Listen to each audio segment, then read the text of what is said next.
Le spéculateur partage un même objectif avec l'investisseur, gagner de l'argent.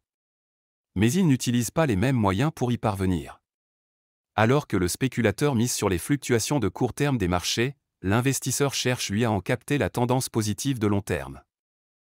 Alors que la spéculation recherche des gains rapides, l'investissement est plutôt une question de long terme. Le spéculateur parie à court terme sur l'évolution des prix tandis que l'investisseur mise sur la valorisation à long terme des entreprises. L'objectif du spéculateur n'est pas de comprendre mais d'anticiper. L'investisseur lui en revanche doit bien comprendre les produits dans lesquels il place son argent. C'est la raison pour laquelle le spéculateur accorde une importance si grande au market timing, la tentative de prévoir la direction du marché, alors que l'investisseur s'en préoccupe assez peu.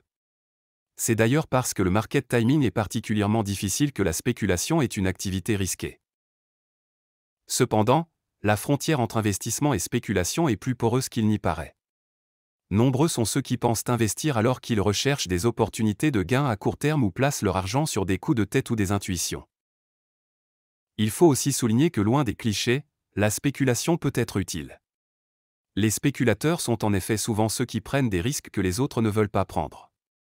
Ils favorisent ainsi la liquidité des marchés, à défaut d'assurer leur stabilité. Quoi qu'il en soit, spéculation et investissement ne se distinguent pas par le risque pris par l'investisseur ou le spéculateur. Ce qui déterminera ce risque, ce sera leur tolérance au risque. Ce ne sera pas la stratégie retenue.